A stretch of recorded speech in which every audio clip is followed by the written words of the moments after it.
Hey, bienvenue au Canadien Gangsta Podcast, le premier podcast qui a été filmé, super content. Un gros merci à Jucado qui m'ont prêté la caméra pour que je puisse filmer ça. Donc, ceux qui ne savent pas c'est quoi Jucado, c'est une place où vous pouvez aller acheter vos équipements d'arts martiaux.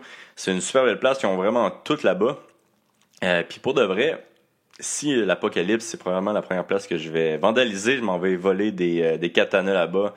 Je vais imposer un règne de terreur à Montréal, ça va être vraiment malade, ça va être sick. Donc j'espère que vous avez hâte. Sinon, j'aimerais ça remercier mon papa qui m'a acheté des micros puis m'a acheté un mixeur avec lequel je peux faire des effets spéciaux avec la voix. Wow. Super inutile. Donc merci à lui.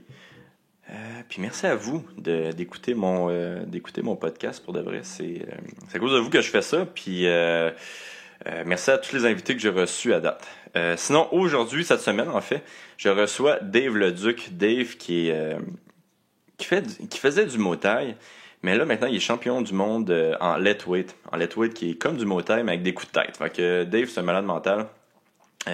Puis merci à lui d'être venu, d'avoir pris un petit peu de temps, parce que je sais qu'il est super occupé quand il est à Montréal, donc il a pris quand même du temps pour venir faire le podcast. Donc merci à lui. J'espère que vous allez aimer le podcast. Moi, je l'ai trouvé super intéressant. Je dis ça à chaque semaine. Mais pour de vrai, c'est intéressant d'apprendre un petit peu plus sur ce sport-là qui est un petit peu méconnu. Mais qu'est-ce que Dave a accompli, c'est vraiment incroyable. Je veux dire, il est champion du monde du sport national de Myanmar. Donc, à Myanmar, c'est une méga star, là. Donc, il va nous expliquer ça pendant le podcast. Donc, merci à lui d'être passé et bon podcast à tous. Olivier, the Canadian Gangster, Austin Mercier! I just wanted to be a Canadian gangster, that's it. I mean, dude, I have a stash, I say sorry, I cry, I don't give a fuck, man. People think I'm local. It's just the beginning, I'm telling you the truth, it's just the beginning. Yeah, you know, it's done, I mean... T'es combien de temps ici, toi, à Montréal? Là, ça fait... Donc, t'es arrivé pour Noël. Ça fait 2 semaines qu'on est ici. Fait que là, il commence à faire frette. Ouais. T'as hâte de retourner? Ouais. Parce que là, présentement, toi, t'habites à Abu Dhabi. Dubaï. À Dubaï, ok, ouais. c'est ça. Moi, je pensais que t'habitais en Thaïlande. Non, c'est ça. On a habité là 2 ans. Puis là, j'ai eu, fil en aiguille, j'ai essayé d'ouvrir un gym au Myanmar parce que il manquait justement le Tiger Muay Thai en Thaïlande, qui est comme la mecque de la boxe thaï. Fait que moi, je voyais déjà qu'il y a besoin d'avoir un gym de lightweight, style, c'est comme un gros training camp de lightweight avec du MMA. Puis là, en tout cas, c'est très dur de vivre là-bas. C'est pauvre, puis j'ai reçu un offre d'aller à Dubaï, puis je l'ai pris. OK. Ouais. Puis là, tu dis c'est toi puis ta femme, parce que exact. toi, t'as rencontré ta femme, justement, en Thaïlande. Ouais. Vous êtes mariés là-bas aussi. Puis... On s'est mariés au Myanmar. OK. C'est fait que dans le fond, le deal, c'était avec le promoteur. Si tu gagnes le championnat du monde, je te paye ton mariage. Fait que là, je disais, je vais sauver, je vais sauver un petit 20 000. J'ai dit, let's go. Fait que là, quand on s'est battu, c'était 2 jours après le combat. J'avais encore un petit stitches en dessous de l'œil. Puis, les autres, c'est la bonne chance de se marier à ta fête. Fait que je me suis marié le 13 décembre à ma fête de 25 ans, 26 ans.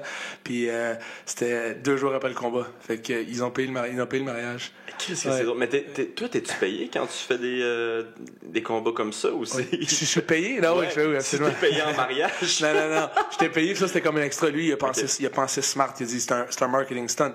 L'idée derrière ça, c'est que j'avais pas d'invité. Ma famille est même pas venue. Mm-hmm. C'était juste comme BBC, tous les magazines, tous les médias. Puis il y avait 100 médias. C'était live à TV. Puis il s'est l'air qu'il y avait 30 millions de personnes qui l'ont regardé. Dans le fond, l'équivalent du Canada. On est 35 au Canada. Incroyable. C'était live à TV, puis tu sais, le pays au Myanmar sont 50 millions plus, 55 millions. Okay. Puis eux, ils l'ont mis live à TV. Fait qu'il y a beaucoup de monde local qui l'ont mis live à TV. Ben, disons qu'il y a peut-être des monde avec des huttes dans le fin fond de Myanmar qui l'ont pas vu, là, mais je te dirais que la plupart du monde l'ont vu. Oh shit, c'est incroyable. C'était le fun, mais on connaissait pas personne. Pour là de s'embrasser, on avait... Vous n'avez pas le droit de vous embrasser? C'est très la tradition là-bas, faut pas que tu t'embrasses. Elle me tient le bras, puis on s'embrasse pas, puis on fait sourire. J'avais des crampes ça. Puis l'histoire, on connaît pas un chat là-bas. On se fait donner des micro-ondes, on se fait donner des meubles. J'étais dans une chambre d'hôtel, moi là. Puis elle me donne une palette d'argent, puis Parce qu'à la fin, j'ai laissé le micro-ondes dans la chambre d'hôtel et on est reparti. C'était vraiment comme un digne d'un film. C'était vraiment digne. On connaissait pas un chat. Mais on s'est mariés là. Puis après ça, j'ai reçu un offre d'aller faire des séminaires justement à Dubaï. Un séminaire à Dubaï. Puis là, quand ma femme a vu la place, elle a juste tombé en amour avec ça. Puis j'ai eu des opportunités business puis on a déménagé. Avant de partir du séminaire, j'avais déjà donné un dépôt pour une place à Dubaï. Okay. C'est vraiment juste pour ça, parce que c'était une belle place, puis il y avait bien de l'argent là-bas, puis c'est le fun, c'est le fun là. Fait, c'est juste pour ça. Ouais, non, l'argent, il y en a dessus. Ouais. Je vais te présenter Dave Leduc. T'es champion 4 fois ou 5 fois de 4 fois. Lightweight. C'est là, aide-moi. Lightweight. Tu peux dire Burmese Boxing. Burmese Boxing. Ouais. C'est genre de la misère. Fait que toi, t'as commencé les arts martiaux à Gatineau. Oui. Avec Sifu Patrick Martial à Gatineau, on faisait je commençais honnêtement, je faisais juste du ground. On fait bien du no-gi. Puis moi, j'avais dit à mon Sifu, j'ai dit, je veux pas faire de stand-up. J'ai dit, j'aimais bien. Comment ça, tu voulais pas faire de stand-up? J'aimais pas ça, j'étais confortable sur comme mon triangle choke. J'aime ça sur le dos un peu. Puis là, à la fin, c'est pas l'idéal quand tu commences à faire de l'MMA, mais j'aime bien ça. J'aimais bien ça de me tirailler. Puis j'avais même parti la SFL dans le temps, la Submission Fight League. Il l'a à Québec puis à Montréal. Ah ouais, moi aussi, j'ai fait c'est ça. Moi, j'avais ça à Gatineau. Fait que j'étais bien dans le grappling. Puis j'ai commencé à avoir mes chums comme Julien Leblanc, qui se bat à TKO en ce moment. Puis j'ai commencé à dire, j'aimerais ça, moi, tout compétitionner. Fait que j'ai commencé à sparrer, puis ça allait bien. J'ai dit, let's go. Puis depuis ce temps-là, j'ai commencé à compétitionner amateur. Puis, Parce que toi, tu as eu 2 combats professionnels en MMA. Il y en avait un qui c'était contre. Tu t'es vraiment battu contre des bons gars pour tes 2 combats. Là. Oui. Joe Mini, puis Kiyomi, Matsu, ouais, c'est ça. Puis dans le ONE FC en ce moment, puis Joe est dans l'UFC, puis ouais, c'est juste, j'étais au début de ma carrière, j'étais 3-0 en amateur, puis j'ai toujours été un peu comme... T'étais 3-0 avant de me switcher pro? Ouais, 3-0 en amateur, 2 soumissions, 2 guillotines, comme je te dis, mais là après ça, j'étais allé en Thaïlande, puis j'ai bien aimé ça, le striking, puis j'ai commencé à focuser là-dessus. Puis là, qu'est-ce qui est arrivé, c'est que rendu à revenir au Canada, là, je voulais pas revenir, je voulais rester là-bas, mais les affaires qui me fait, j'avais pas le choix de revenir. Puis là, il y a pas de combat ici, right? Fait qu'il y a pas de combat, il y a rien qui se passait. Puis là, genre, tout le monde disait, personne acceptait les combats, personne voulait se battre. J'ai dit, let's go, moi, je veux juste me battre. Puis en amateur, j'avais jamais coupé de poids, moi, je me battais à mon poids 180, je pense, peu importe. Fait que là, t'es supposé de t'améliorer, t'es supposé de pratiquer ta coupe de poids, puis comment de pratiquer quand t'es en amateur, c'est supposé te pratiquer pour ça. Et moi, mon premier coupe de poids que j'ai fait, c'était mon premier combat pro. Tu sais, fait que, ouais, exact. Fait que là, tu sais, comme pas en forme, la tête étourdie, c'était pas smart. Tu sais, j'ai pas pris ma carrière pro professionnelle d'MMA, je l'ai pas pris au sérieux. Chez les gars, tu sais, ça avait des massothérapeutes. Moi, je suis juste comme let's go. J'étais blanc, j'ai pas bidot. J'étais juste vraiment. Je voulais juste faire le poids, puis je savais pas comment. Là, après ça, j'ai commencé à parler avec les gars, puis ils m'ont dit, c'est comme ça, faut que tu fasses ça. Fait que, honnêtement, j'ai fait des mauvais moves quand j'étais plus jeune en MMA. Ça serait une autre histoire si on recommencerait. Ouais. Là, j'ai plus de ring experience aussi, fait que ça serait une grosse... Ton debout, il est pas mal meilleur que... Mais même avant, moi, je l'avais trouvé pas mal intéressant. Tu sais, quand tu t'es battu contre Mini, je m'en souviens que t'avais... Tu l'avais vraiment dérangé debout, puis finalement, tu avais amené au sol. Très bon fighter. On s'entend bien ensemble, justement, mais c'est ça, moi, l'erreur que j'ai faite, j'étais très encore beginner là-dedans. C'était mon premier combat pro, puis je m'attendais à un combat debout. Parce que, tu sais, il était reconnu comme un des meilleurs strikers dans le moment. Let's go, let's fucking fight debout. Puis c'est comprenable, hein, tu regardes que Firas, il a dit... j'entendais crier down, amène la terre. Je suis comme fuck, j'aurais aimé ça qu'on fasse une bonne guerre debout. Mais c'est un combat de MMA, c'est à moi d'être prêt à toutes les éventualités. Puis comme je te dis, là avec les années j'ai pris plus d'expérience. Ça serait un autre game. Puis mais là je reçois des offres comme à ONE FC puis au Japon puis tout ça. Mais là, j'ai comme ma position en tant qu'ambassadeur du Lightweight est plus important. Je pourrais avoir une fight comme ça le même matin à ONE FC, au Yangon, parce qu'ils sont très, très puissants. ONE FC adore le Myanmar, là, comme ils remplissent des stades je sais pas combien de milliers de personnes. Là. Fait que, puis moi, j'ai un des plus grosses têtes d'affiche là-bas, tout humblement. Là. Mais on dirait que ça me tente pas plus que ça. J'aime vraiment l'aspect raw du Lightweight, qu'on reste debout pendant 15 minutes, puis on se frappe d'en face, puis c'est comme c'est qui le plus tough. Tu sais, c'est très comme animalistique, puis c'est très... Puis honnêtement, tu sais, tout un gars de judo puis un gars de striking, dans la rue, moi pis toi, si on sort de mort puis on se fait achaler, on se fait attaquer, sur peel, I don't know, j'aimerais mieux qu'on reste debout puis qu'on se mette sur le dos. Non. Tu sais, on voudrait pas à la terre. Moi, si tu sais. j'amène quelqu'un au sol, je me fais soccer kick C'est ça, je me dis. par son Exact. bureau. à C'est côté. ça, je me dis. Tu sais, j'aimerais ça qu'on se tient, on reste debout, on reste sur le bord du mur, puis on regarde. Fait que je me dis, le letway, c'est comme, avec les coups de tête sont permis, ceux qui nous écoutent, ils connaissent pas ça. Tu sais, t'as les coups de tête permis, main nue, pas de scoring system, tu sais, on n'a pas de maudite décision qu'on n'aime pas, des fois ça arrive. T'as des décisions en fuck, je l'avais celle-là. Puis... Ouais, mais veux-tu aller vite fait sur les règles là, Ouais. du letway? Ouais, c'est ça. Puis, fait, ça, je veux dire que je finis, dans le fond, c'est que c'est le plus proche que je dis en anglais. It's the closest we can get from fighting.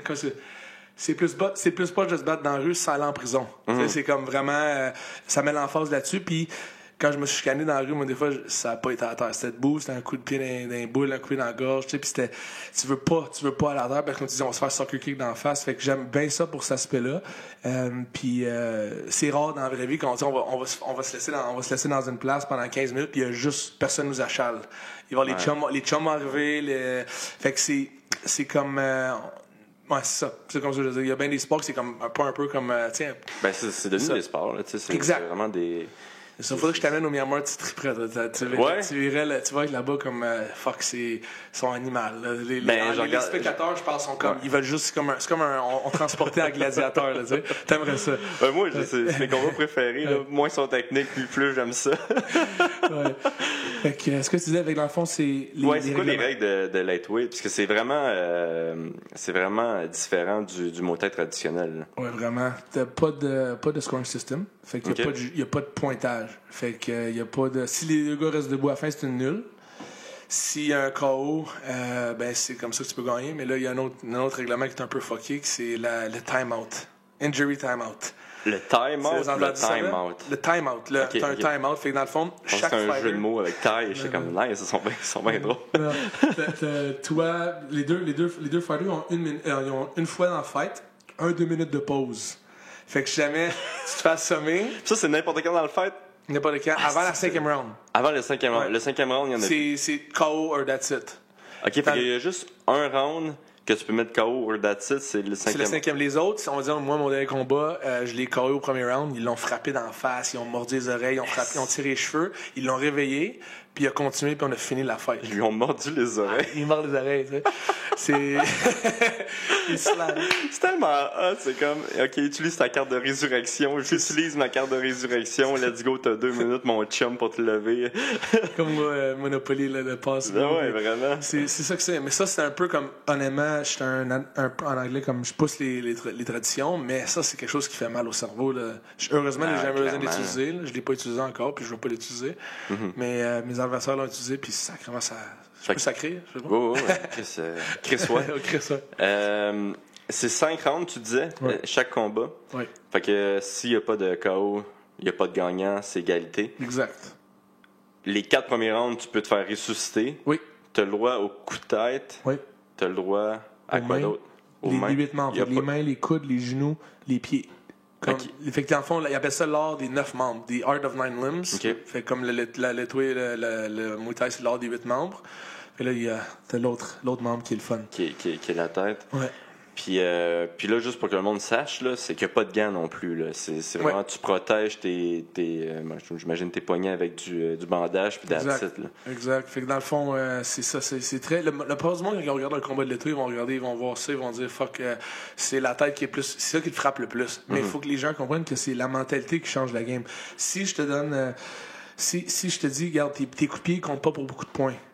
Il compte pas pour des points, right? Dans l'étoile, ça compte pas de points. Fait que tu vas voir bien moins de kicks, puis tu enlèves les gants. Qu'est-ce qui va arriver? Les gars vont swinguer pour la clôture, right? Fait que c'est Ouais. comme je dis dans mes séminaires, je dis, au début, ils disent, des Thaïlandais, ils ont commencé à leur dire, regarde, on va te mettre des gants de 8 onces, puis tes mains, ils comptent pas pour beaucoup de points.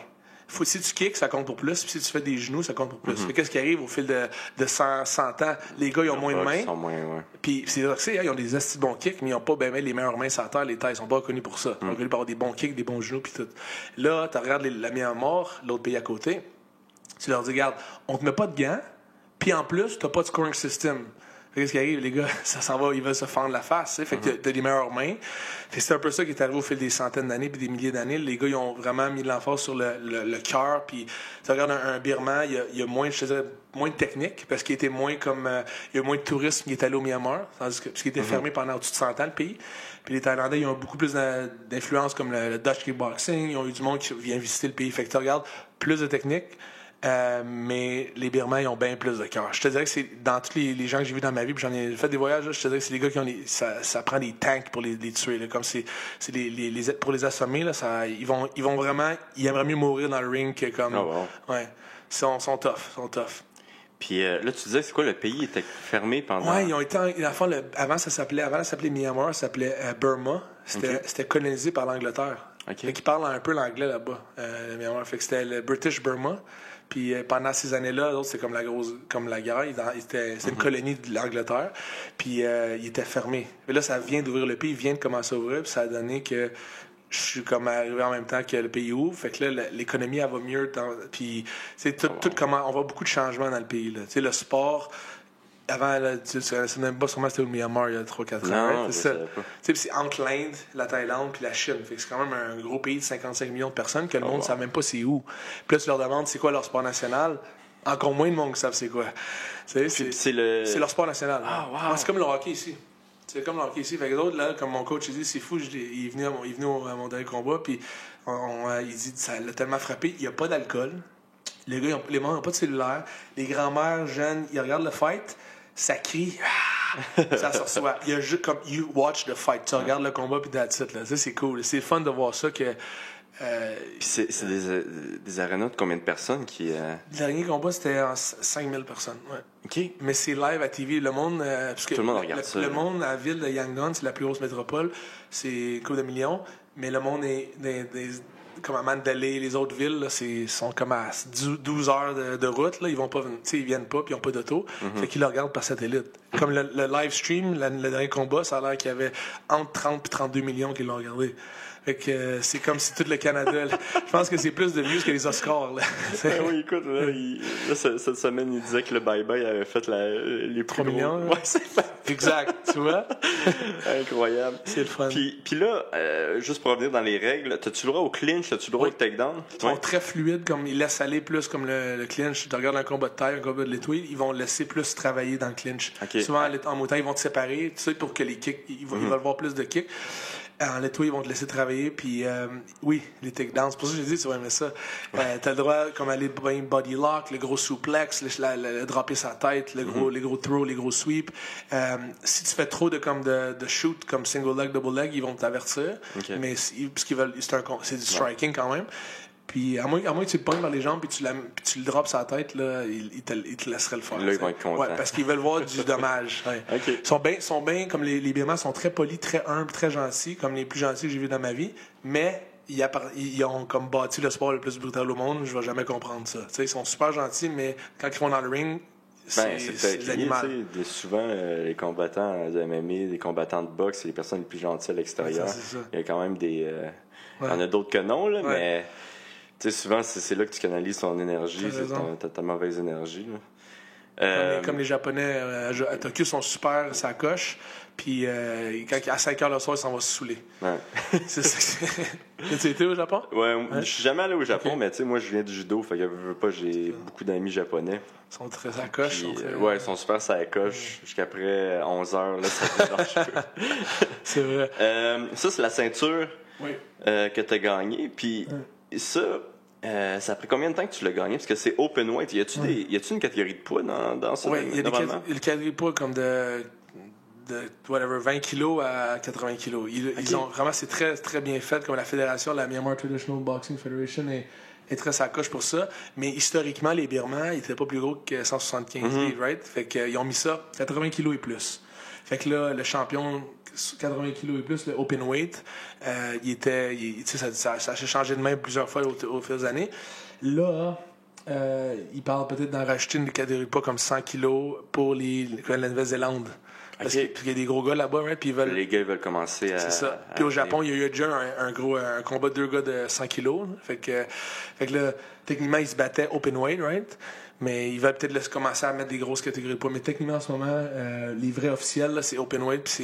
Fait que je me suis battu un gars comme 93 kilos. Il y a eu un gars de la France, Corentin Jalon, un bon striker, WKN champion. Puis moi, je suis 80 kilos. On avait quand même, c'est 30 livres de différence? Ouais, c'est ça. 2.2, ouais. 13 kilos de différence, ça fait une différence quand même un peu dans le striking, mais, quand tu reçois la force de frappe, mais je te dirais qu'à moins que ce soit du wrestling, le striking, ça a moins d'importance.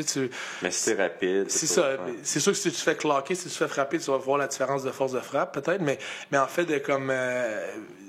en fait, de striking, je te dirais que c'est moins important, je pense, le poids. Tu regardes comme Fedor contre les gros japonais, c'est moins important, mais s'il a commencé à avoir des gros tu veux foutre, tu pines le gars à terre, là, ça a une différence. Là, je pense que c'est pour ça que la coupe de poids est importante. Mais en ce moment, je vais y aller. Je vais prendre un petit break jusqu'en août. Je pense que je suis supposé de faire un autre combat en août. OK. Fait que, on va y aller un jour le jour. OK, puis là, toi, t'es vraiment en haut de l'échelle. T'es un petit peu le Mike Tyson, en fait, du lightweight. En gros, là. C'est quoi l'autre question que je voulais te poser? Toi, avant ça, t'as fait Prison Fight. C'est comment ça s'appelle? Prison Fight Thailand. Ça, dans le fond, c'était une organisation qui en ont plus fait. Le dernier combat que j'ai fait, c'était le dernier combat. Okay. Ils veulent essayer d'en refaire d'autres, mais c'était contre des prisonniers, des anciens champions qui ont fait comme des mauvais choix dans leur vie. Puis c'était tous des anciens champions de Thai. Disons qu'il y avait beaucoup de combats. OK. Il y en a un Canadien qui a fait de la méthamphétamine, mais il était champion de Lumpini. Fait que, il y avait un autre gars, moi, il y avait au-dessus de, je pense, je me rappelle plus combien de combats, 70, 100 combats, puis il avait vendu du crack, là, fait que... C'est quoi, hein? S'il gagnait le combat contre toi, il y avait une réduction de ça. Exact. C'est fucké, hein? Moi, je trouve ça fucking nice. C'est hilarant, là. C'est nice, c'est relatif. Non, crime, je verrais pas ça là au Canada. Là. C'est fou. Fait que dans le fond, s'il gagnait, il réduisait sa sentence de 1 an ou 2. Puis il l'a pas réussi. On était 12. Il y avait un. Puis si tu perdais, ce que tu n'avais plus. c'est ça, non. Non, puis comme ça a été vraiment une expérience fuckée. Tu rentres là, il t'enlève ton cellulaire, il y a la grosse porte en métal, puis tu rentres en dessous, puis je vais toujours me rappeler, je voyais comme 800 gars, ils te regardent les yeux. C'est le maximum security prison, ma sécurité maximale à Bangkok. Puis là, je me dis, chez personne, j'avais chez un autre de mes chums, un Turc. OK, puis, mais c'est ça, il n'y avait pas beaucoup de monde avec toi. Là. Non, on était peut-être une vingtaine. Fait que des 10 fighters, puis... Mais s'il y avait une émeute, ouais. Mais là, les autres sont comme, ils veulent être sur une bonne conduite, parce que s'ils n'ont pas de bonne conduite, ils peuvent pas faire le combat, ils peuvent pas non plus regarder le combat. Fait que c'est vraiment... Okay. Ils disent sur papier que c'est une réhabilitation. Le programme. Fait que tu peux pas boire l'alcool, tu peux pas prendre de la drogue. Fait que ça doit aider un peu, là. Ouais. Puis les gars, ils traînent fort en tabarnouche, puis ça a été un beau coup. Mais en tout cas, faut te dire qu'on rentre dans la prison, puis ils chantaient Backstreet Boys. I want it that way. Et là, je suis en train de me réparer, je suis en train de faire mes gants, puis j'entends You are my fire. Là, les gars, ils chantaient ça en avant, puis on s'en va se battre dans une prison à sécurité maximale. C'est vraiment le party là, dans cette prison-là quand c'est arrivé, par exemple. Ouais. C'est quand même drôle. C'était extérieur aussi, fait que c'était la première fois que je me battais comme dans open air. C'était pas dans un stade. Là, fait que c'était dans la cour de récré de la prison, dans le courtyard. C'était cool. Puis là, qu'est-ce qui est arrivé pour qu'on parle de ça? C'est parce que le promoteur de Prison Fight, c'est lui qui m'a appelé 2 ans après pour me battre en lightweight. OK. Fait que toi, ça, c'est du Muay Thai traditionnel que tu as fait. Tu faisais tout ça. Je faisais mon expérience. Je faisais mon ring experience. Puis la réalité, pourquoi j'étais allé en Thaïlande, c'est parce qu'il y avait plus de sparring partner là-bas. Tu sais, comme la mémoire, c'était encore fermé. Toi, t'es au Tiger Muay Thai? Ouais. OK. Puis il y avait bien du monde là-bas, puis je me dis, je veux sparring s'il y avait plus de monde. Mais ça veut dire que tu t'es quand même réentraîné avec Joe Meunier et Nordine Taleb? Oui, ils sont venus avec moi. OK, cool. Oui, Jordan, on s'est entraîné longtemps. Lui, il a habité là, Nordine. Ouais, mais je pense qu'il est encore là-bas. Oui, exact. Puis, mais il se promène dans le Canada, puis ici aussi, puis en tout cas. Mais ouais, les gars sont venus, puis oui, on a traîné beaucoup. Puis pas juste lui, il y avait tout le monde, Israel Adesanya, on avait les boys, Brad Riddell qui se bat au NFC, on a comme tout le monde, tu sais. Tai Suma, on avait Mark, on a fait du training ensemble aussi. Moi, j'étais dans le pro fight. Fait que les gars, quand ils voulaient faire leur striking, il fallait qu'ils traînent nous autres. Fait qu'il y avait le ring de MMA, puis le ring de striking. Fait que c'est ça. Mais là, moi, j'étais un peu toujours l'outcast, un peu. J'étais toujours le mouton noir parce que quand on faisait les pads, je faisais les headbutts, ces pads. Puis là, le monde me regardait toujours comme, qu'est-ce que tu fais? Je suis comme, vous allez comprendre. Puis là, qu'est-ce qui est drôle, c'est qu'on fast-forward un peu, puis ils ont déjà amené 2 autres gars au Litway depuis. OK. Là, fait que là, Ça devient de plus en plus populaire aussi en Thaïlande. Exact. Là, à cause qu'ils font plus d'argent à Myanmar qu'ils font en Thaïlande. OK, ça, je voulais te poser, c'est comme question. Toi, tu vis vraiment ta vie ma vie. avec les combats ou avec les séminaires et les combats? Non, le séminaire, c'est juste du pocket money pour acheter des manteaux de fourrure à ma femme. Fait que c'est vraiment... tu connais la game, là? Ouais. Mais ouais, c'est ça. Ils prennent bien soin de moi. Dis-toi que, comme je t'ai dit, le pays était fermé pendant comme 100 ans. Puis ils ont comme old money. Un auto dans le temps que c'était fermé, là, c'est comme un peu comme c'était le USSR. Un peu, l'auto, une Yaris, elle se vendait 200 000. Okay. 200 000 pour une Yaris. Là. Il fallait que tu importes des autos de Singapour. Ça pour te dire que les businessmen ils ont les poches creuses. Puis ils veulent, once you have money, quand tu as de l'argent, comme dans American Gangster, là, quand tu as de l'argent. Ouais, moi je connais ça. Tu connais, t'as un Canadian Gangster. Moi je connais ça, l'argent. Tandy Washington, lui, une fois, il était avec son gros manteau de chinchilla, il voulait prendre des photos avec les boxeurs. Puis quand tu as de l'argent, tu veux Fait que les gars, les businessmen en Myanmar, eux autres, ils veulent faire des événements de l'étoué. Puis ils sont généreux, tu sais. Fait que c'est ça qui est le fun. Puis si tu tombes dans leur bonne grâce puis t'es champion, ben là, ils t'aiment. OK. Puis là, toi, t'as gagné contre un Thaïlandais pour avoir la ceinture. Ouais. Est-ce que t'as l'impression que les Thaïlandais, ils veulent que tu perdes présentement ou est-ce que t'as l'impression que t'es comme un petit peu leur héros qui fait un petit peu la promotion de leur art à Ben, dis-toi que dans le fond, faut démystifier le fait que j'ai gagné la ceinture. C'était le Litway, fait que c'est vraiment l'art traditionnel du Myanmar. J'ai gagné la ceinture contre un Birman en 2016. Après ça, celle que j'ai battue il y a 2 mois, c'était vraiment une défense de titre. Fait que c'est défense de titre contre un Thaï. Okay. Fait que mais la ceinture, pour devenir champion, il fallait que tu gagnes contre un Birman, un gars du Myanmar. Puis les Thaïlandais, honnêtement, ils n'ont jamais gagné une belt de Litway. Parce que c'est pas la même ça, je me suis trompé. Excuse-moi. C'est normal. Ils n'ont jamais gagné de belt parce que les autres, ils rentrent là, sont très bons les kicks, mais ils vont essayer de scorer des points. Ils ne traînent pas leur headbutt parce qu'ils sont trop patriotistes. Non, moi, il n'y a rien de meilleur que le Muay Thai. C'est le Muay Thai. Non, guys, il y a quelque chose d'autre qui s'en vient, c'est le Litway. Là, ils vont dans le clinch, ils font bien pour 2-3 rounds. Après ça, quand ils commencent à se faire frapper d'en face, pas de gants, c'est plus pareil qu'avec des vitances. Parce qu'il y a moins de combos. Ben oui, moins de combos. Puis là, ils t'abandonnent, c'est plus pareil. Puis là, ils vont dans le clinch, ils pensent qu'ils vont commencer à bloquer les mains. Puis quand ils arrivent dans le milieu, la coup de tête. Là, boum, là, ils sont pas habitués. Fait que c'est très différent. Fait que les gars, d'habitude, historiquement, les Thaïlandais qui traversent pour aller se battre au Myanmar, ils se font comme arrêter, là. Tu sais, comme pas arrêter par la police, mais ils se font comme they get stopped. Parce que les gars sont techniques, tu sais, parce que techniquement, sur papier, ils devraient gagner. C'est champion de telle place. Mais en anglais, le pain tolerance, la tolérance à la douleur en Litway est plus d'emphase. Comme je le dis à mon séminaire, là, ce soir, on se travaille 2 jours, je vais leur dire que, tu sais, quand j'étais allé m'entraîner en Thaïlande, au Myanmar, quand j'habitais là, ils m'ont donné comme une mixture dans mes mains, puis j'étais comme, c'est quoi ça?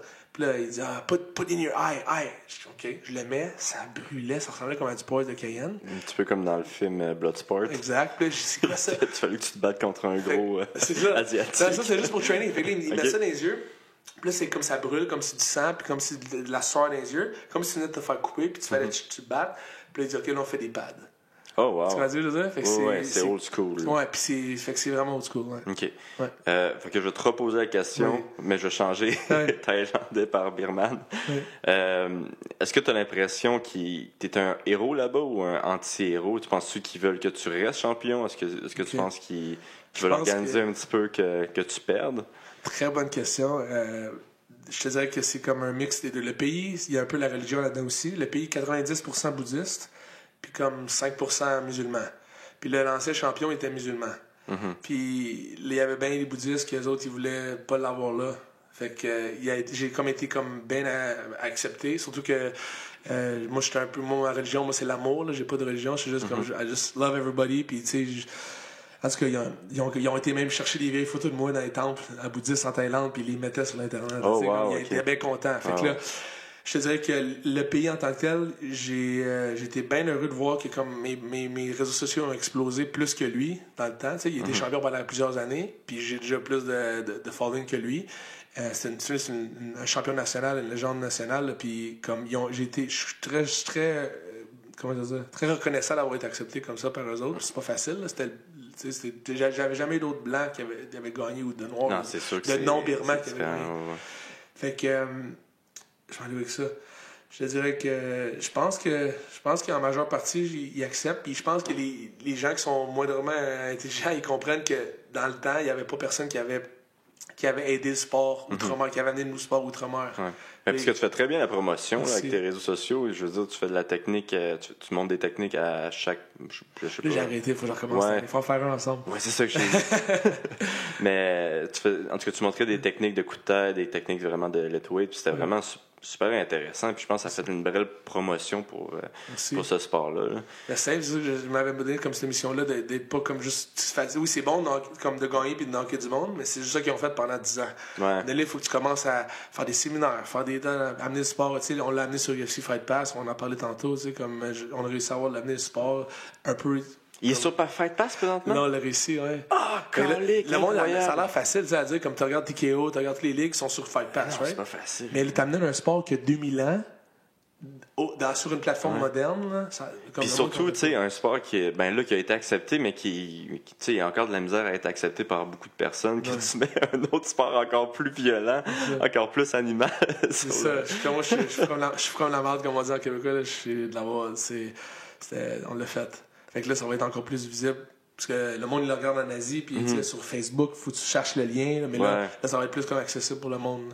Ah, mais c'est parfait. Puis pour nous aussi, ça va être plus accessible. Ouais. Tu parles-tu un petit peu birman, toi? Un petit peu. Un petit peu? Minglava, Jununame Dewa, Ba. Junadu, Lucien Champion Piebade. J'essaie. Nice. On dirait que je suis dans Star Wars. Fait que c'est ça. Je pense que je dirais que je suis en majeure partie, il m'accepte beaucoup. Puis, Okay. En tout cas, si c'est pas le cas, il ne monte pas. Parce qu'on va là-bas puis on se fait des photos partout. Puis ils ont l'air bien contents. Là, comme tu disais, c'est un sport super vieux, mais veux pas, ça commence à devenir de plus en plus populaire. Tu penses-tu qu'il y a un petit peu le crime organisé en arrière de ça? Tu sais, j'imagine que vu que c'est un pays fermé, il y a dû avoir beaucoup de crimes organisés dans ça. Là. Tu le vois-tu? Y a-tu, je sais pas, as-tu des histoires là-dessus ou des histoires sur des affaires un petit peu sketch que tu as vues avec ces combats-là? J'ai pas rien vu de comme flagrant, comme un gars se faire tabasser ou peu importe, mais j'ai vu. Ou sont juste des combats arrangés, tu sais. Okay. Je sais qu'il y a beaucoup de paris. Okay. En Thaïlande, il y a beaucoup de paris. J'ai pas vu de mes yeux comme des paris en Myanmar. Puis les gars, quand je te dis, je pense, de ce que je sais, ils se feraient pas acheter comme ça. Les gars, ils donnent tout ce qu'ils ont dans le ring. Puis ils ont vraiment le respect. Ouais, puis quand ils se font knocker, comme ils ont vraiment l'air knockés. Là. Tu verras pas des dives comme des fois. Quoi, tu feras pas comme Tenshin, c'est ça? Ouais, tabarnak. Fuck, hein? C'est fou. Fait que c'est ça, je te disais que. Mais je sais qu'il y a beaucoup comme. Là, ils commencent à avoir des armes à feu. Ils veulent amener des armes à feu, comme ouvrir des gun shops au Myanmar. Puis des casinos. Fait que là, moi, je vais être un ambassadeur pour le casino là-bas. OK. Tu vas naître un ou tu veux naître un? Ils cherchent comme des porte-paroles. Fait que moi, je dis, où est-ce qu'il y a de l'argent? Let's go. T'sais. Ouais. Mais parce que tu sais, les casinos sont pas partout légaux. Comme au Thaïlande, c'est illégal, les casinos. Il n'y a pas de casino. OK. C'est ironique que tous les paris se fassent. Ouais, je sais. Non, mais comme il n'y a pas de casino en Thaïlande, il y a du casino en Chine, puis ils vont l'avoir au Myanmar. Fait qu'on va voir. J'ai pas vu de choses flagrantes. Je sais juste que quand on va dans des combats, c'est comme les gros AK-47, puis le monde, il y a la grosse sécurité dans les combats. Ouais. Qu'est-ce que tu veux dire? C'est quoi un AK? Ouais, c'est ça. C'est la sécurité. Tu me dis non, il n'y a rien, sauf que la seule chose que je vois, c'est qu'il y a des AK-47 partout. Ouais. Mais c'est quoi? La sécurité. Ils sont armés en maudit. Ils sont armés en maudit. OK. Ouais. Mais y a-tu des problèmes de guns là-bas ou non? Non, j'en ai pas vu. Comme je te dis, ils sont super polis, ils sont super courtois. Je pense que c'est juste par précaution qu'ils font ça. OK. Ouais. Là, t'habites à Dubaï. Ça fait combien de temps que t'habites là-bas, tu m'as dit? Un petit peu moins qu'un an. Un petit peu moins qu'un an? Ouais. C'est-tu difficile de Dubaï, Myanmar? Comme l'avion, tu parles? Ouais, c'est 6 heures. Pour les combats aussi. Ouais, mais ça a été la grosse affaire parce qu'avant, ils me flyaient de Myanmar ou ils me flyaient de Phuket. Fait que c'est comme, ça coûtait rien, c'est 1 heure d'avion. Là, c'est plus 6-7 heures, puis c'est 5 fois le prix que c'était. Ils m'ont comme un peu tapé ses doigts, ils disaient, Dave, tu coûtes plus cher que, tu sais. Puis, mais sinon, non, moi, je suis content parce que c'était pas une vie la vie en Myanmar. Là. Il manquait de courant tout le temps, il manquait de panne de courant tout le temps. Même on payait cher, là, tu sais, puis c'était juste... Ok, parce que toi, Vas-y. man, On parle je viens juste de comprendre que Thaïlande et Myanmar, c'est pas la même chose, ok? Merci. Fait que... T'avais compris, guys? C'est pas la même chose. Fait que toi, t'habitais à Myanmar, Oui, c'est ça? c'est ça. Ok, je pensais que t'habitais en Thaïlande. Non, j'ai habité en Thaïlande 2 ans. Ok. Après ça, j'ai vu... Là, je voyais que fallait que je prenne la position d'ambassadeur, comme let's go.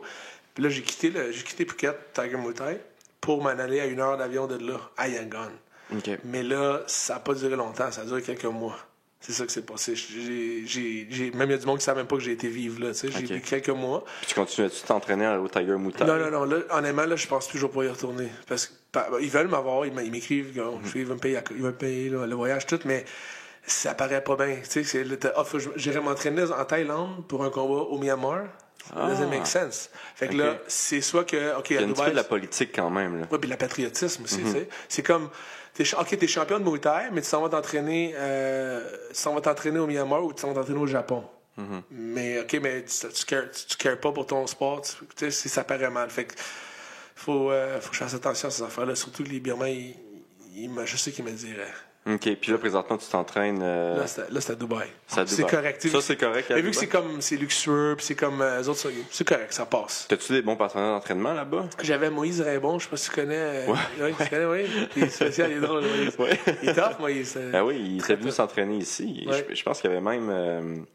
il a fait un sparring à un moment donné avec Kajan Johnson, puis il avait craqué son skull, son Qui avait crâne. craqué qui? Moïse. Oui. Il avait Colkin. C'est qui? C'est un gars de UFC? Hein? Ouais, c'est un autre gars dans l'UFC. Puis moi, je suis allé dans l'émission des Ultimate Fighter avec lui, puis il s'était recraqué le skull avec. Ok, shit. Mais C'est pas bon. ouais, ça. non, le premier c'était Moïse, puis je sais qu'il s'était fait taper un petit peu ses doigts par Ferras, puis il blessait beaucoup de monde Non, mais parce il est qu'il tough. frappait trop. Oh oui.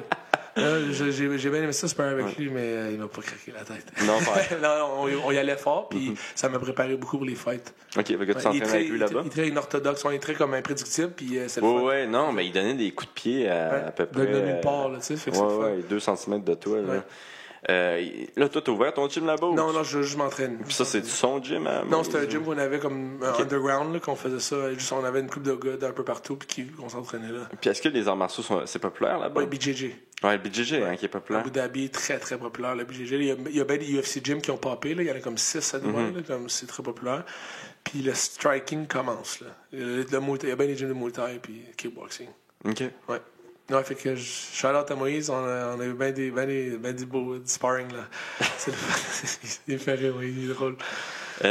C'est qui l'adversaire qui t'a le plus donné de troubles? C'est qui le plus tough là, contre qui tu t'es battu? C'est, honnêtement, comme je te disais là, ça pourrait être. Je me suis battu contre Cyrus Washington, un Américain, un Français, Corentin Jalon. Les gars, même comme Corentin était à 93 kilos, c'est les Birmans. Ah ouais? Ah, garanti. Garanti. Bien plus de cœur, bien plus de skills en fait de striking, comme c'est même pas proche. Là, comme le plus. Ouais. C'est vraiment. Je te dirais que ce serait Tum Tum Min. Bon, là, on a fait une trilogie ensemble, là, ce serait lui. Tum Tum Min? Ouais, Tum Tum Min. C'est-tu lui qui t'avait appelé ou qui t'avait callé out quand t'étais à l'extérieur du pays? Exact. Exact.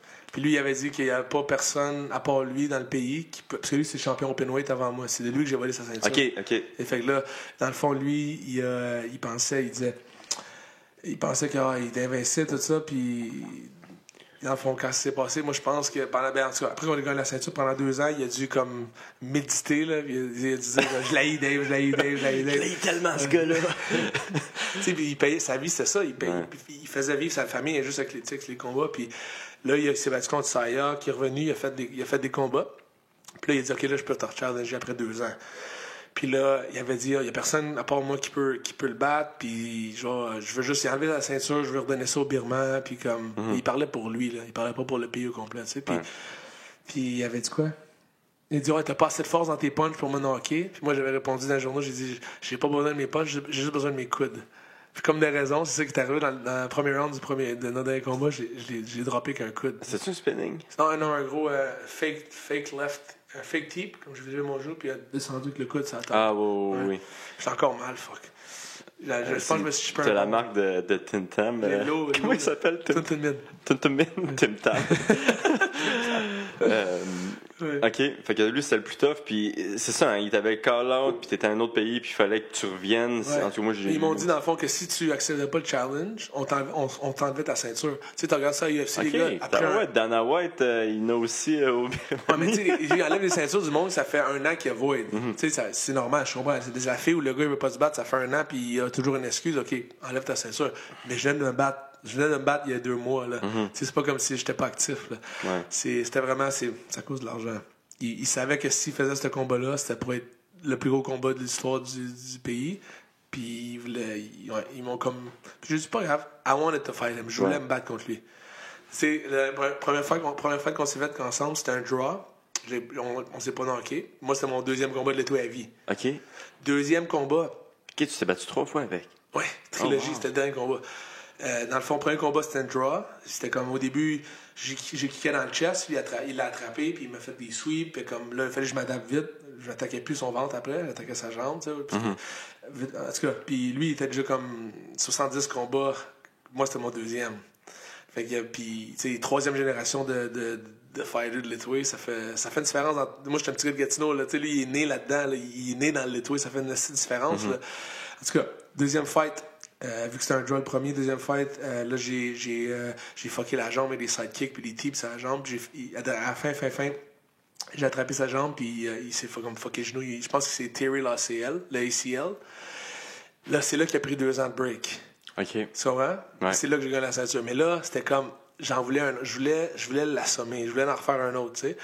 Puis ça a pris 2 ans, mais je savais que ça s'en venait. Puis, comme des raisons, c'est arrivé. Puis là, il peut plus rien dire. Il est tough à tabarnak.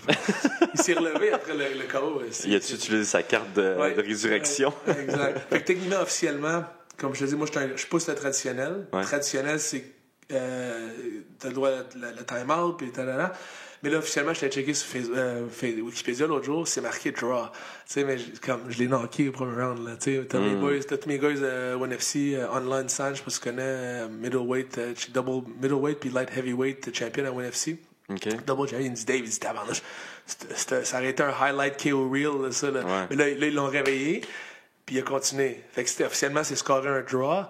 Mais on l'a droppé pour un. C'est comment je veux dire? My God, c'est bien tough avoir un c'est KO top. dans Faut que tu le knockes 2 fois. Ben oui. Tu sais, des fois, tu regardes dans la cage, je connais la game, là, les gars, ça prend un punch, puis des fois, il y a à peine chanteur que le ref est déjà en train de se séparer. Non, mais écoute. Les Birmans, ils se relèveraient 5 fois. Mais c'est ça, 2 minutes, là. 2 minutes, tu te relèves, là. là. T'as du temps, là, tu sais, en boxe, c'est 10 secondes. D'habitude, tu sais, ils sont capables. Dis-toi qu'en boxe, quand tu vois un gars qui a l'air d'être décédé, là, probablement après 2 minutes, il va être capable de se tenir debout. D'accord. N'importe qui a de l'ego, là, qui veut se battre, il va continuer. Fait Ouais. que tu l'as knocké au premier round, puis Puis là, après ça, comment moi, ça fonctionne après? C'est 10 secondes ou c'est dès que tu tombes, t'es fini? Après celle-là, Ouais, ça, après si le ça aurait été, techniquement, il a fallu que il y aurait eu des comptes de 10. OK. Il aurait pu avoir deux autres comptes de 10. OK, t'as un compte de 2 minutes, puis après, c'est des 10 secondes. Ouais, puis après ça, Incroyable. si il est knocké, il est knocké. S'il se relève pas avant 10 secondes, là, c'est fini. Ouais, exact. Mais là, qu'est-ce qui est arrivé, c'est sûr que, tu sais, j'aurais pu continuer pour une autre fois.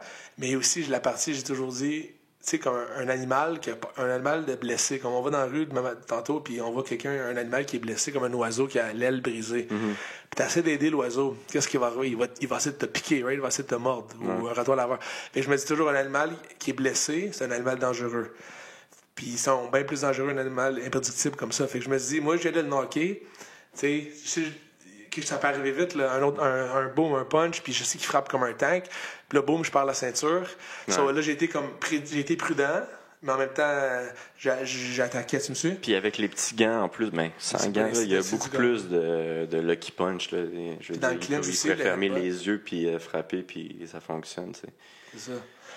Fait que moi, je suis juste content que j'ai fermé ma gueule, puis je l'ai Puis je suis content parce que j'avais toujours dit dans mes séminaires que je voulais avoir un headbutt knockout, un headbutt knockdown.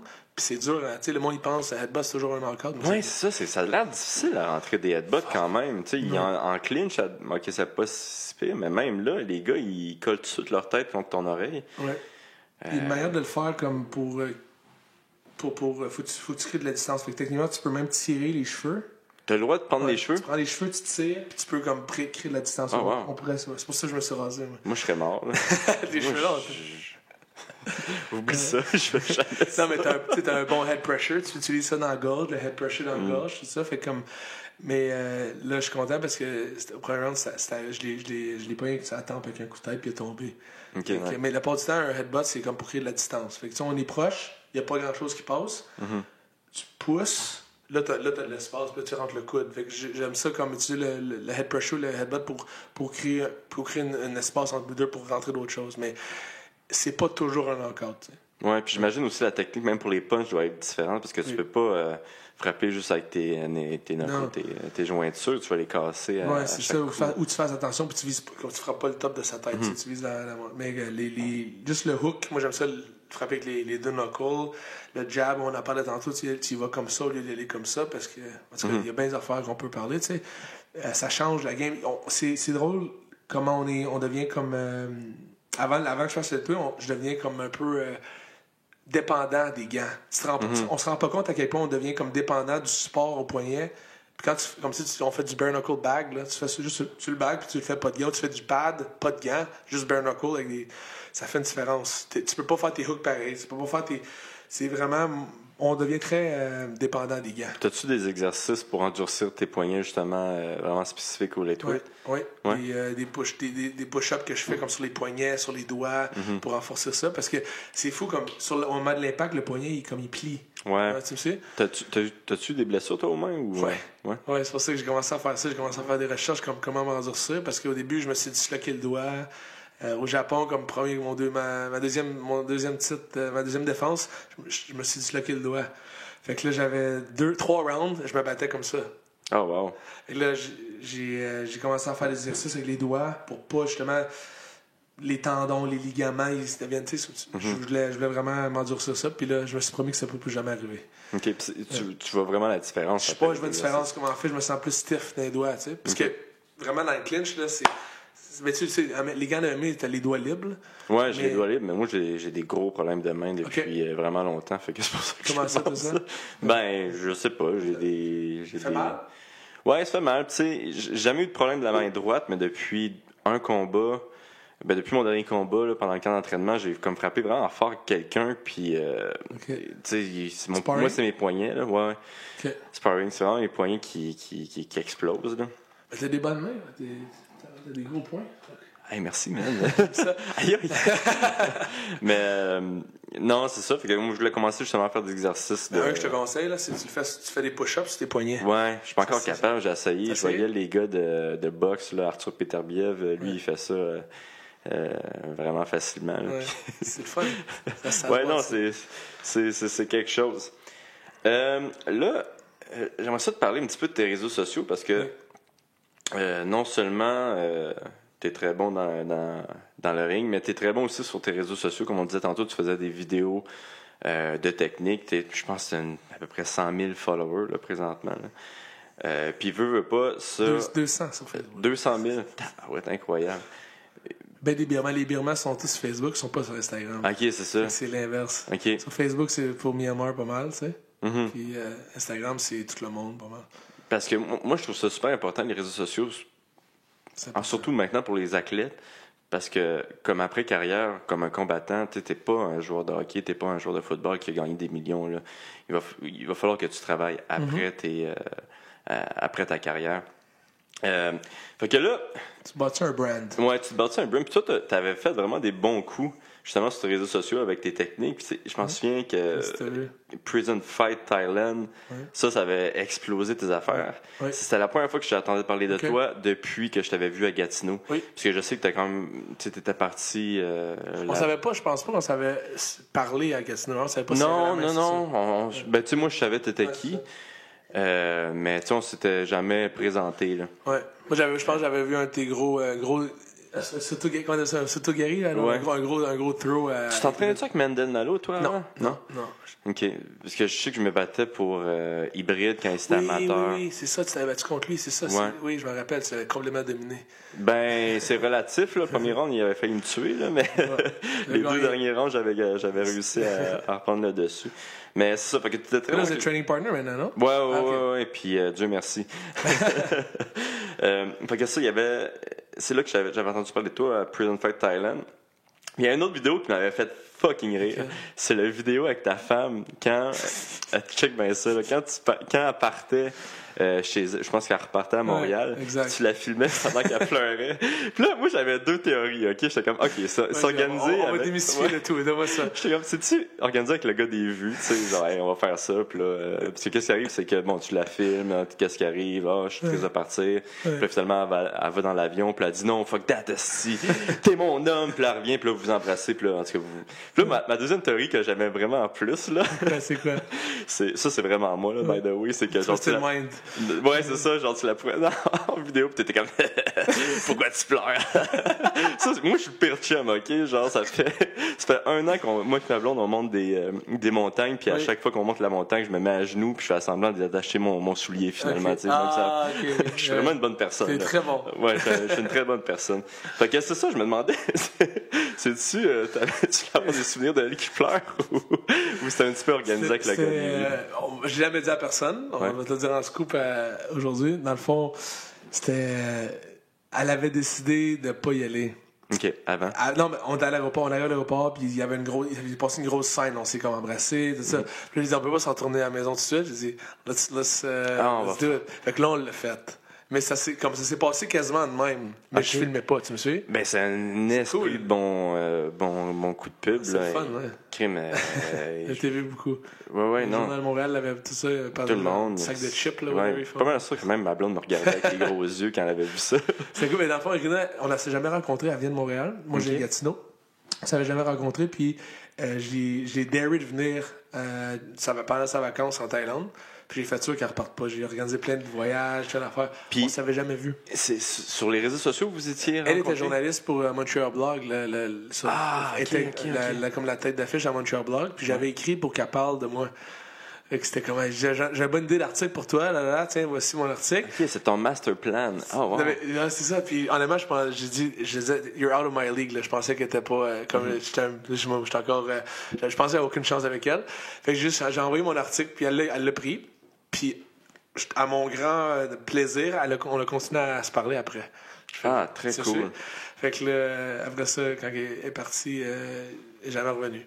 Puis là, elle travaille-tu ben, j'imagine que non, ça habite Non, ben là, Montréal. moi, je suis bien, je veux pas dire conventionnel, mais je suis bien, parce que conventionnel, c'est pas bon. Moi, j'ai dit à ma femme que je veux pas qu'elle travaille. OK. Fait que ça fait 3 ans qu'elle travaille pas. Je veux juste qu'elle s'occupe de là en ce moment, elle faire ses cheveux. Je veux qu'elle fasse les affaires qu'elle veut, un massage. Je veux hustler. Je fais mes choses pour qu'elle ait une belle vie. Puis moi aussi, j'ai une belle vie, mais moi, ça me rend heureux de l'avoir relaxée. OK. Puis, tu sais, fait que j'étais un peu comme dans ma tête à moi, je me dis si, parce que la partie la plus importante dans le couple, c'est le bonheur de la femme, je trouve. Là, je te mets dans la merde pour toi, là. Man. Genre, Tu la feras pas écouter la barré, fin. man. Tu la feras pas écouter la fin. Je te présente jamais Flo.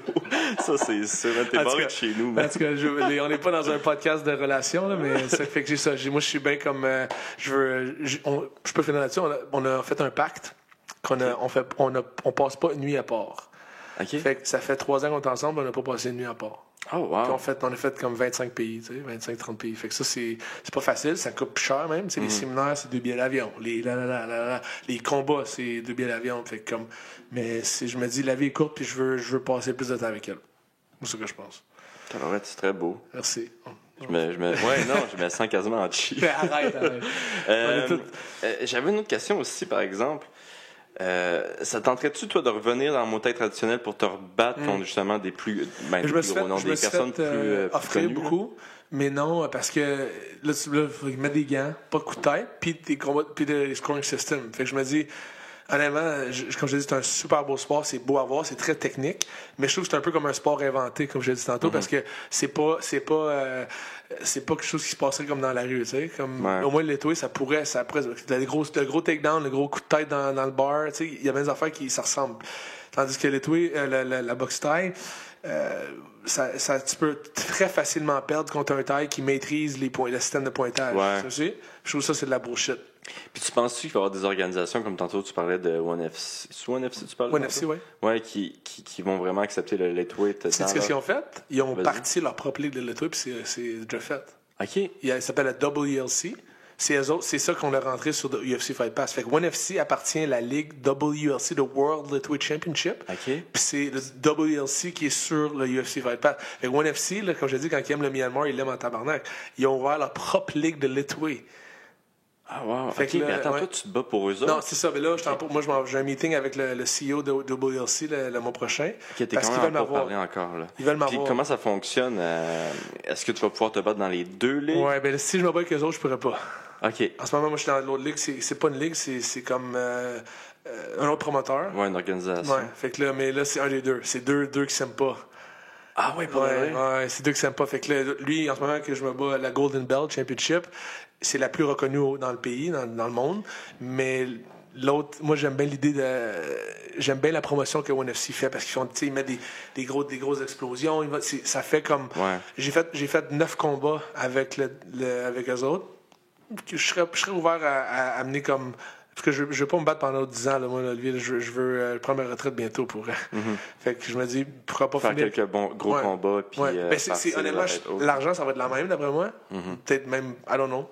Mais c'est plus le fait que comme. Parce que c'est la seule ligue qui va être sur UFC Fight Pass. Ben, ONE FC sont devenus big en temps. Le propriétaire, il fait très bien les choses. Ouais. Là. Mais tu dis que tu t'es déjà battu pour eux autres? Non, ils voulaient m'avoir, puis j'ai Ok. toujours dit non. Parce que. Puis, non, OK, c'est avec l'autre ligue que tu t'es battu 8 fois, c'est ça? C'est exact. Ok. Exact. C'est ça. Puis les autres, c'est nouveau. Là, ils viennent d'ouvrir le ONE FC vient d'ouvrir leur ligue. Puis ça commence. Là. Y a-tu déjà vu un événement? Ouais, il y en a eu 5 ou 6. 5 ou 6? Ouais, il commence. Tu vas-tu parler au propriétaire? Je m'en souviens plus son nom. Chatterie. Ouais, Chatterie.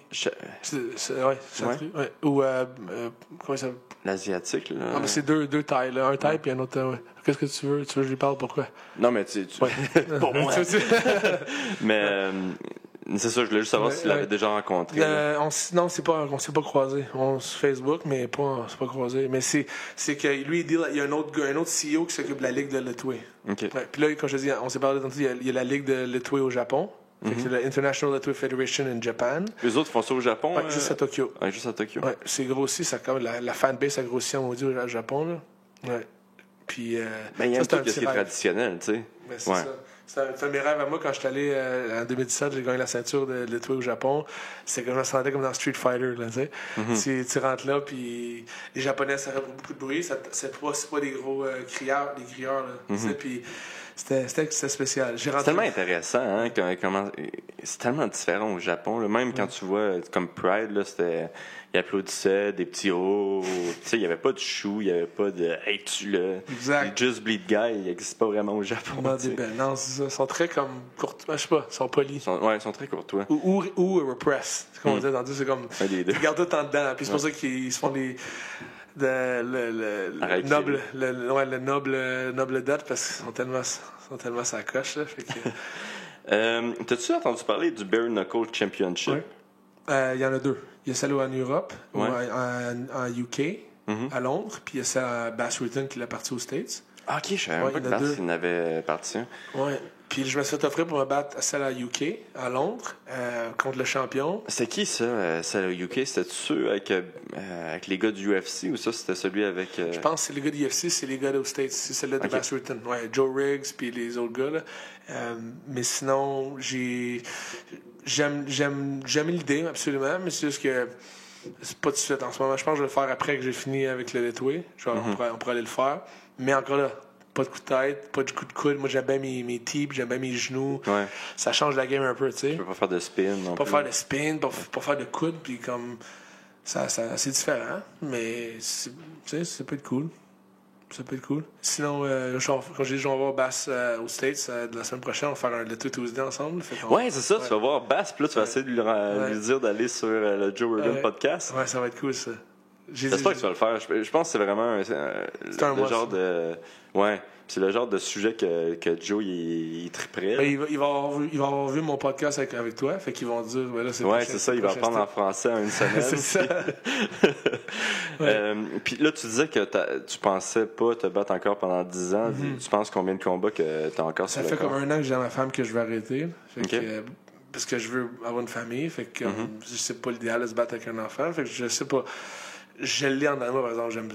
Ça me manque. Comme j'arrête pendant 3 mois puis j'ai le goût de rejoindre dans le ring. Fait que ça va faire mal.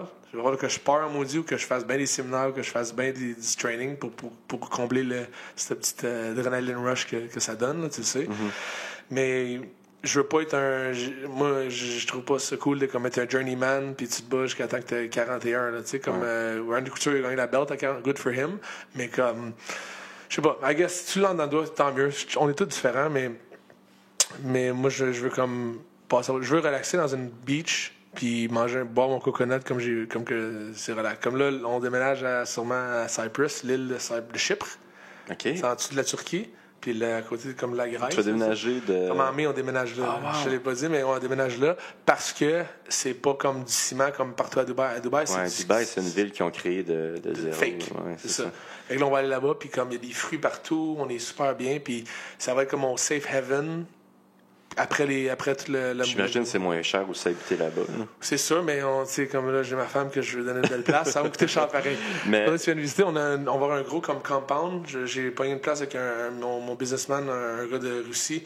Fait qu'on a un sauna, grosse piscine, 5 chambres à coucher, puis on a comme un gym dans la cave. Ah, ouais, puis ça, c'est-tu ton après-carrière que tu es en train de préparer pour faire comme un camp ou training camp. Fait que je vais faire des retreats. Comme une fois par 6 mois, on va dire, je fais un gros retreat de l'été. Les gens viennent à Cyprus, je traîne avec eux autres. On fait, puis je suis en train de bâtir aussi comme un curriculum de l'été, parce qu'il n'y en a jamais eu. OK. Puis une académie en ligne. En académie en ligne? Ouais. OK, cool. Ouais, ça, c'est vraiment la mode de ce temps-ci. Tout est en ligne. Tout est en ligne, là. Yeah. Mais je trouve ça intéressant, par exemple, ton projet d'aller... je m'en souviens... Cyprus. Cyprus. Ah, wow, OK. Ça? T'aimes l'idée? Ouais, j'aime vraiment l'idée, mais c'est cool parce que, tu sais, surtout pour nous, les Montréalais, là, si tu veux pas vivre le froid, tu peux aller là-bas. Tu skippes l'hiver, tu veux skipper l'hiver, tu viens... c'est vraiment beau, c'est comme l'eau comme les Maldives, là, tu sais. Ah, wow. Mais c'est en euros, ça fait partie de l'Europe, cette petite île-là, il vient partie de l'Europe. J'ai bien hâte de voir. Mais je fais toujours des voyages comme une fois par mois au Myanmar parce que je suis dans un... j'ai signé un contrat de 2 ans avec Canal+. C'est un channel de télévision français qui ont ouvert une plateforme au Myanmar. Fait là, je suis leur ambassadeur des sports. Fait que je fasse des documentaires à chaque mois.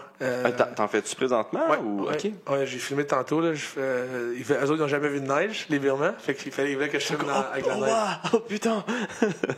Ouais, OK, cool. Fait que t'as vraiment beaucoup de projets quand même en même temps. Là. J'essaie, comme je dis, de planifier. Parce que tout le monde peut. Pas tout le monde peut fighter, mais il y a bien du monde qui, comme, ça se fait. Il y a mal, là, c'est comment bâtir la paix. Moi, je trouve ça comme... Tout est en ligne comme...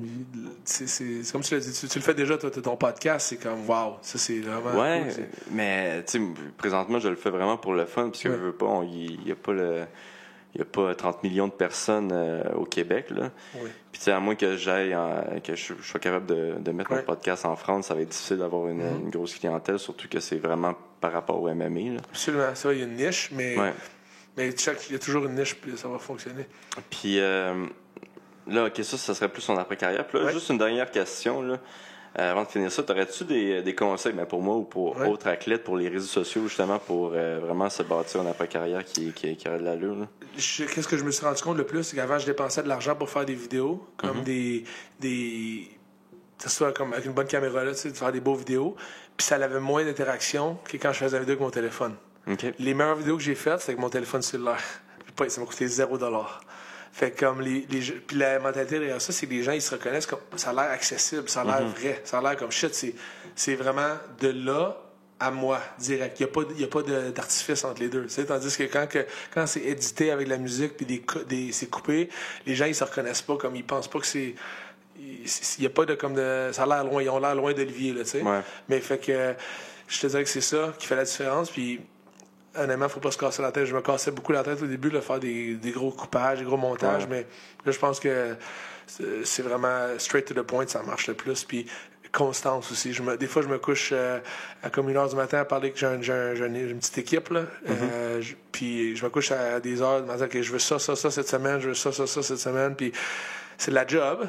Mais c'est plus que tu mets d'efforts, plus que ça. OK, t'as vraiment une équipe en arrière de toi pour tes réseaux, là. J'ai une fille et un gars qui s'occupent de mes réseaux sociaux. OK, puis ça, c'est du monde France, une de France puis une du Québec. OK. Ouais. Fait que là, dans le fond... Puis ils habitent avec toi? Ou... Répète ça? Ils habitent avec toi? Non, c'est juste des gens que je connais.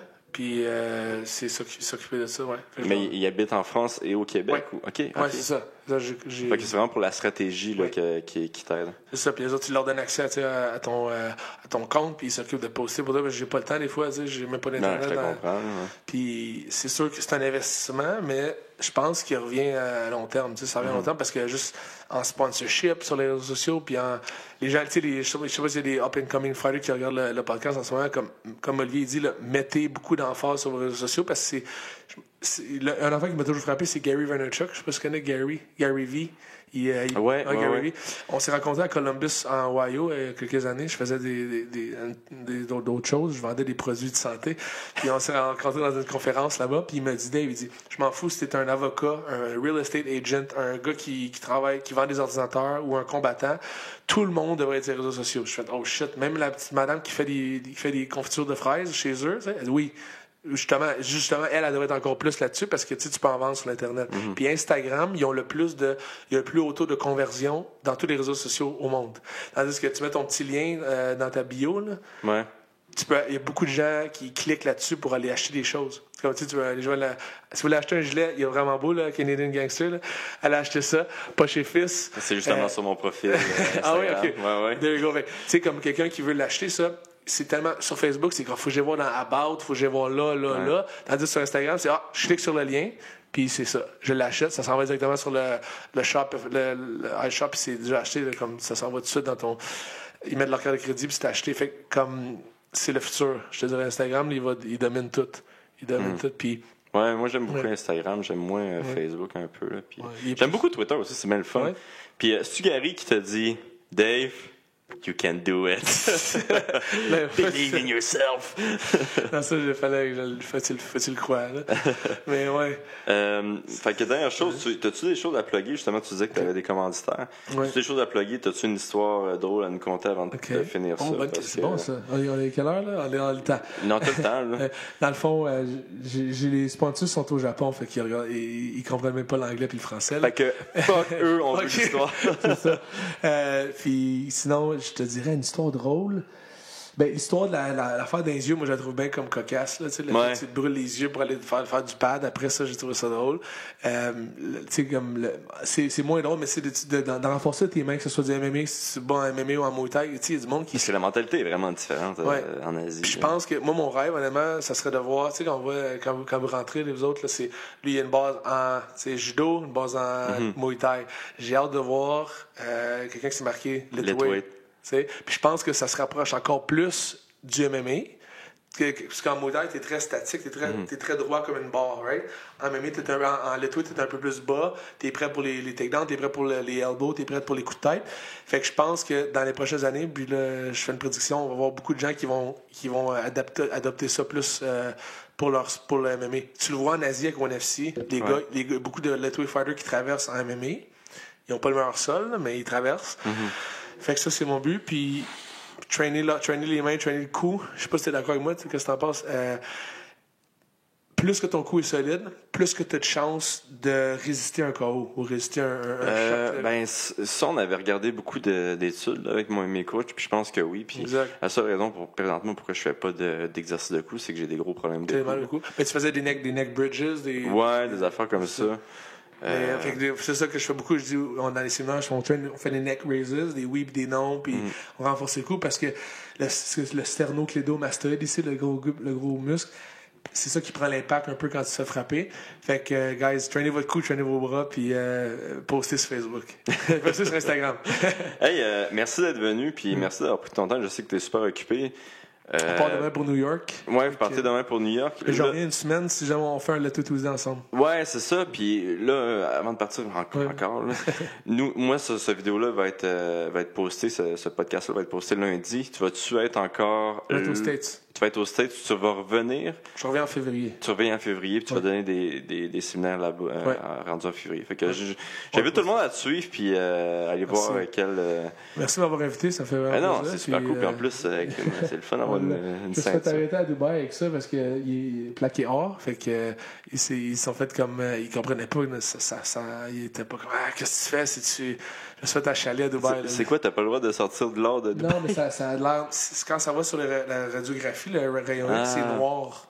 l'or elle devient noir, je pense. Fait que ils ont comme posé bien des questions, mais je veux dire, oui, on va se voir en revenant. Ouais, puis on fera une vidéo. Exact. Ok, Donc, cool, on va ça faire va plus d'emphase sur les throws. Ok. Parce qu'on fait bien du. C'est bon, ça. Hey, merci tout le monde d'avoir été là. Ouais, c'est Je vous bien. aime. Puis, Lou, vous aussi, vous aime. Vous aimez tout. Ciao, là.